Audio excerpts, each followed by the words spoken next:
Do environmental and labor laws really serve their purpose, or are they just a facade?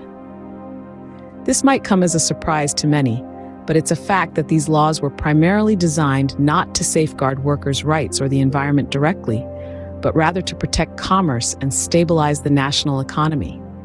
You see, major labor laws were adopted to insulate economies from labor unrest, not to protect the rights of the workers. Similarly, environmental laws were put in place to provide an orderly use of natural resources by industry and other human needs, not necessarily to protect the environment. The U.S. Constitution's Interstate Commerce Clause forms the backbone of these laws.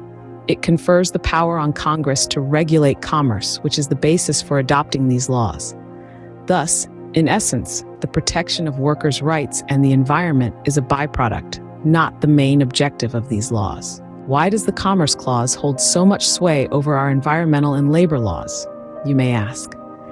The answer is simple. Our laws are heavily tied to the stream of interstate commerce. The Commerce Clause in the U.S. Constitution has been the bedrock for the legality of these laws. Take civil rights laws, for example. The premise behind their legality is the notion of African Americans traveling between states as articles of commerce. Look at environmental laws. They're tied to interstate commerce, considering waterways, birds, air, and waste as part of this stream. Similarly, labor laws focus on the impact of labor unrest on the nation's commerce. All these laws, whether they're about civil rights, the environment, or labor, they all have one thing in common: the Commerce Clause. They owe their existence to this constitutional provision. These laws owe their existence to the Commerce Clause, a fact that reveals a lot about our Constitution's commerce-centric structure. Can a system solely focused on protecting commerce truly safeguard rights and sustainability? This is the question we find ourselves grappling with in contemporary society. We're living in a world where the scales are tipped heavily towards commerce, where the pursuit of profit often overshadows concerns for the environment and labor rights.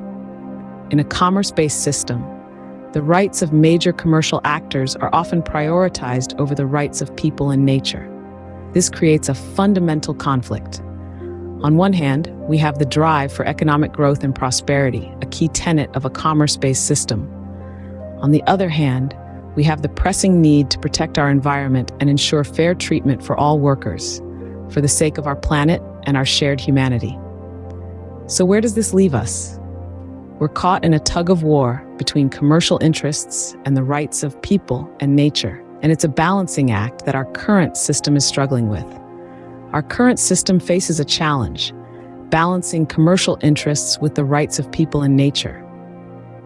How has our Constitution's original intent influenced our laws and culture?